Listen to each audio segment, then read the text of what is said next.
नाज़रीन अस्सलाम वालेकुम। कैसे हैं आप? सब ठीक हैं? सब खैर खैरियत। आज तो वैसे ही वो संडे का दिन है, सब आराम कर रहे होंगे।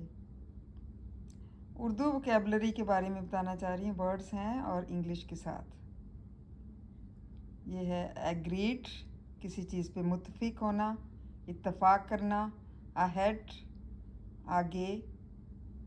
कहते हैं ना कि वो थोड़ा सा अहेड चला गया है। अहेड, आगे जाना। अलाउ करना, किसी चीज़ की इजाज़त देना। आलमोस्ट, आलमोस्ट का भी लफ्ज़ बहुत यूज़ होता है, तकरीबन। अलोन, तन्हा, तन्हाई पसंद जो होता है, या अलोन तन्हा कह सकते हैं। अलोंग, साथ, साथ चलना।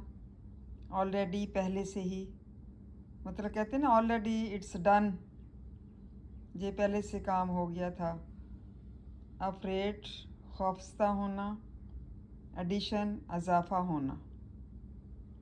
उम्मीद है आपको ये वर्ड्स जो है ना वो ये भी आम रोज़मर्रा के लगे होंगे और आप जुमले बना सकते हैं और अपने यूजुअल लाइफ में जो आम आपकी ज़िंदगी है उसमें इस्तेमाल कर सकते हैं और ये बहुत आपके लिए हेल्पफुल होंगे, आपकी नॉलेज में इजाफ़ा होगा।